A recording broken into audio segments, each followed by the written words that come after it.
Hello সবাইকে, Setu's blog পরিবারের সবাইকে অনেক স্বাগত আর ভালোবাসা জানিয়ে নতুন আরও একটি ব্লগ শুরু করছি। আশা করি সবাই ভালো আছেন, সুস্থ আছেন আর আপনাদের ভালোবাসায় আমরাও ভালো আছি। আজকে বুধবার আর এখন সকাল 9টার মতো বাজে, আর এখন থেকে আপনাদের সঙ্গে নিয়ে আজকের ব্লগটা শুরু করছি। ঘুম থেকে ওঠা হয়েছে অনেকক্ষণ আগেই, উঠে কিছুক্ষণ ঘরের কাজ করছি আর তারপরে এখন আমি চলে আসি কিন্তু বাগানের কাজ করতে।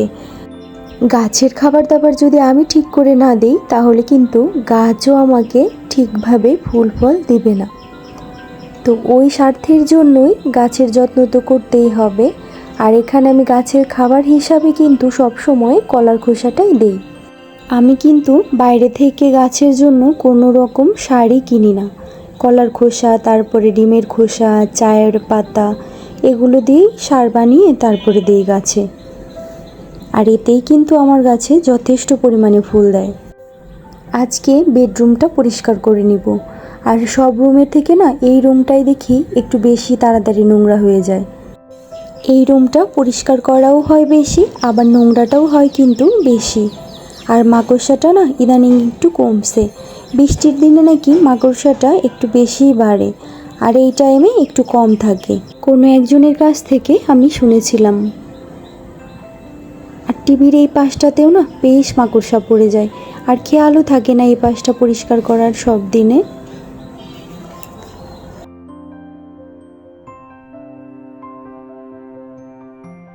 এখন কিন্তু মাকড়সা কম থাকলেও ধুলার পরিমাণ একদমই কম নয়। বৃষ্টি নামে না তো অনেক দিন, যে কারণে প্রচুর পরিমাণে ধুলা হইতেছে। কোনো জিনিস সকালে মুছে রাখবো, রাতে দেখব কি আবার ধুলায় ভরে গেছে। এভাবেই চলতেছে।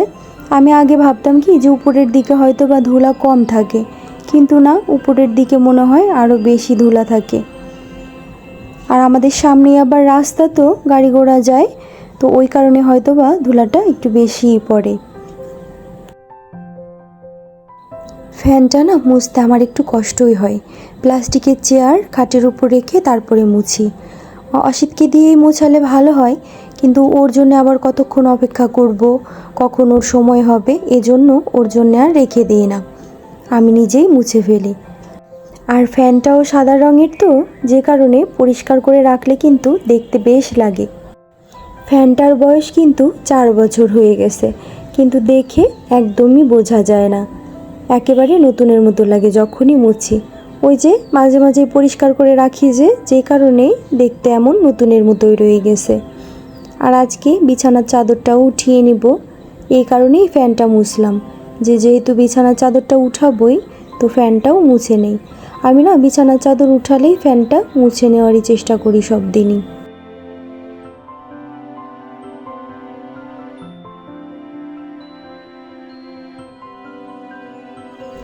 বিছানার চাদরটা পাততেও পারি নাই। আর এই যে আমি কিন্তু রান্নাঘরে চলে আসলাম, আর ওভাবে ওই পাশের ঘরটাও কিন্তু নোংরা হয়ে আছে। ওদের আবার স্কুলে যাওয়ার সময় হয়ে যাবে, এই কারণে রান্নাটা আগে নামিয়ে দিই, তারপরে ওই ঘর পরিষ্কার করে নিব ভালো করে। কালকে রাতের বেলা এই মোচা কিন্তু আমি কেটে রেখে দিয়েছিলাম। মোচা না এত ঝামেলার একটা রান্না, ওটা কিন্তু একদিনে কেটে বেছে রান্না করাটা কষ্টই হয়ে যায়। এজন্য রাতের বেলা কেটে তারপরে হলুদের জলের মধ্যে ভিজিয়ে রাখছিলাম, যাতে কালো না হয়ে যায়। আর দেখেন কালো কিন্তু হয় নাই। আর এই যে আমি সিদ্ধ করতে বসিয়ে দিছি, এর মধ্যে একটু লবণ দিছি আর লবণ দিয়ে ঢেকে রেখে দিলাম। ওটা সিদ্ধ হয়ে যাবে আর আমি ততক্ষণে আমার বাকি কাজগুলো আস্তে আস্তে করে সেরে নিই। এই যে মাছটা ধুয়ে নিতেছি, মাছটা ধুয়ে মাখিয়ে রাখবো, আর ততক্ষণে আমার মোচাটাও সিদ্ধ হয়ে যাবে। আর ডালটাও কিন্তু আমি কালকে রাতেই ভিজিয়ে রেখে দিয়েছিলাম, এই যে এই বক্সটার মধ্যে। আর এখানে দেখেন কালকে যেখানে বসে আমি মোচাটা কাটছিলাম, যে কারণে কষে কি অবস্থা হয়েছে, দাগ হয়ে গেছে। এটা উঠাতে আবার আমাকে কষ্ট করতে হবে। ভুলটা আমারই, কারণ ওখানে যদি কালকে আমি কিছু পেতে নিতাম তাহলে কিন্তু এমনটা দাগ হতো না। এগুলো ছোলার ডাল আর মোচার মধ্যে দিব। কালকে রাতেই না আমি এই ডালগুলো ভিজিয়ে রেখে দিছিলাম, কারণ সকালে ভিজালে তো ভিজতেও একটু টাইম লাগে, নরম হবে না, এর জন্যে রাতেই ভিজিয়ে রাখছিলাম। আর ডালটা বেটে নিলাম সবটুকুই। মোচার মধ্যে বড়াগুলো দেওয়ার জন্য ভাজতে দিয়ে দিলাম। আর এদিকে আমি এই সিদ্ধ হওয়া এই যে মোচাটা এটা কিন্তু ভালো করে চটকিয়ে নিব। আর এখানে তেলের মধ্যে আমি একটু তেজপাতা, একটু জিরে ফোড়ন দিয়ে দিলাম। আর মশলার মধ্যে দিলাম জিরে বাটা আর একটা তেজপাতা দিয়েছিলাম, তো ওটাই বেটে রেখে দিয়েছিলাম। আর এই যে সেটাই ভালো করে কষিয়ে তারপরে একটু বাটা ডাল রেখে দিয়েছিলাম, এর মধ্যে অল্প একটু জল দিয়ে কাঁচামরিচ দিয়ে তারপরে ওই ডালটাও এই জিরে বাটার মতো করে ভালো করে কষিয়ে নিব। সবটুকু ডাল বাটা কিন্তু আমার লাগে নাই, আমি আবার আলাদা করে একটু তুলে রেখে দিছি, ওটা দিয়ে পেঁয়াজ দিয়ে বড়া করব। এদিকে আমি কিন্তু ওই ডাল বাটাটা ভালো করে কষিয়ে তারপরে মোচাটা দিয়ে দিছি এর মধ্যে। আর মোচা দিয়ে তারপরে এই যে বড়াগুলো দিয়ে দিছি। আর এরপর ভালো করে একটু নেড়ে চেড়ে তারপরে 10 মিনিটের মতো ঢাকা দিয়ে রাখবো। তারপর আবার একটু নেড়ে চেড়ে তারপরে নামিয়ে নিব। আর আমার না ডাল বাটাটা আজকে একটু বেশি হয়ে গেছে, এর আগে একদিন করছিলাম ওটা একদম ঠিক হয়েছিল, কিন্তু আজকে ডাল বাটাটা একটু বেশি হয়ে গেছে, বুঝতে পারি নাই।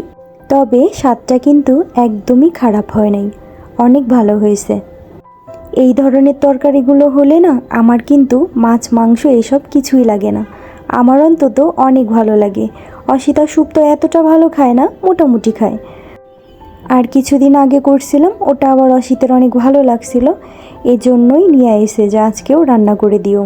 সুপ্তকে খাইয়ে দিলাম, ওর বাবা ওকে স্কুলে দিয়ে আসবে আর পরে আমি যাব। আর এদিকে আমার যে বাকি কাজগুলো ছিল আমি কিন্তু একে একে সেরে নিতেছি।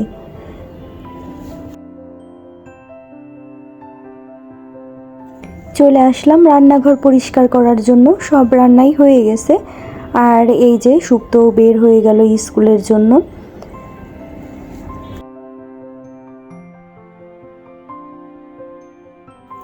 কালকে একটু আলসেমির জন্য দেখেন এখানে কতটা টাইম ভরে ঘষে তারপরে এই দাগগুলো উঠাতে হবে। গুনার যে জাবাগুলো আছে তো ওগুলোই নিছি, আর ওগুলো দিয়েই এই যে অনেকটাই উঠাতে পারছি। অনেকটা না, ঠিক পুরোটাই উঠে গেছে। এই যে দেখেন কতটা পরিষ্কার হয়ে গেছে। এরপর চলে আসলাম বিছানাটা ঠিক করতে। বিছানার চাদর তো পাতাই হয়েছিল না, ওভাবেই রেখে ওদেরকে খাওয়া দাওয়া আবার বের করে দিলাম। এই বিছানার চাদরটা না বেশ অনেক দিন পরেই এই যে আজকে পাতলাম। আমার না হালকা কালারের যে বিছানার চাদরগুলো ওগুলো বেশ ভালো লাগে, কিন্তু হয় কি তাড়াতাড়ি নোংরা হয়ে যায়, তো যেই কারণে বেশি পাতা হয় না। এখন রাত 8টা, সাড়ে 8টার মতো বাজে।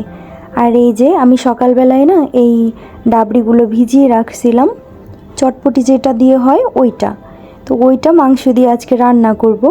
আর সকালেই আমি কিন্তু ভিজিয়ে রেখে দিয়েছিলাম, এখন ভালো করে ধুয়ে তারপরে প্রেসার কুকারে বসিয়ে দেব। রাতের জন্য আজকে রুটি বানাবো, আর এই যে চটপটির যেটা হয় আর কি, ডাল যাই বলেন আর কি। মাংসটা কিন্তু আমি সকালবেলায় মশলা দিয়ে মাখিয়ে রেখে দিয়েছিলাম, আর যা যা মশলা লাগবে আমি সেগুলোও কিন্তু বেটে রাখছিলাম, যাতে রাতে আমার ঝামেলা করতে না হয়। এই গরমের মধ্যে না রাতের বেলা একদমই ঝামেলা করতে ইচ্ছা করে না। এদিকে ভালো মন্দ তো খেতে ইচ্ছাও করে, কি আর করব। এক রকমের খাবার খেতে খেতে দেখবেন যে একঘেয়েমি লাগে আর মুখেও ভালো লাগে না, তখন ইচ্ছা করে যে একটু অন্যরকম যদি কোনো খাবার পাইতাম তাহলে হয়তো ভালো লাগতো। এই জন্যই ভাবলাম যে আজকে এই ডাবড়িটা একটু অন্যরকম করে রান্না করি। এর মাঝেও না এই ডাবড়ি দিয়ে মানে চটপটি যেটা হয় আর কি, তো চটপটির মতো করে খাওয়া হয়েছে, কিন্তু এভাবে আর খাওয়া হয় নাই, তো ভাবলাম যে রুটি দিয়ে ভালোই লাগবে হয়তো।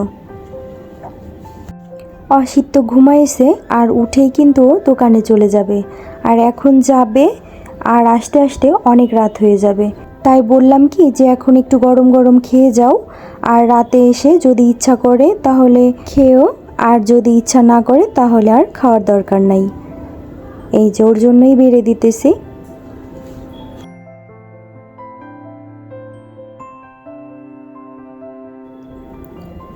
তো অসিত ভালোই খাইছে, ওর বেশ ভালো লাগছে। আর সুপ্তরও কিন্তু বেশ ভালো লাগছে, ও সুপ্তও টেস্ট করে গেছে একটু। আর ও দোকানে চলে যাওয়ার পর আমি আর সুপ্তও কিন্তু খেতে বসে যাব। তো বন্ধুরা আজকের ভিডিওটা এ পর্যন্তই রাখবো, আবার দেখা হবে নতুন একটা ভিডিওতে।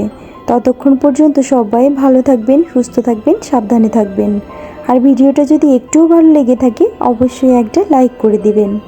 আর অবশ্যই আমার পাশে থাকবেন, কারণ আমার এই ইউটিউব যাত্রায় আপনারা যদি পাশে না থাকেন তাহলে কিন্তু আমার এগোনো একদমই সম্ভব নয়। তো সবাই ভালো থাকবেন। শুভরাত্রি।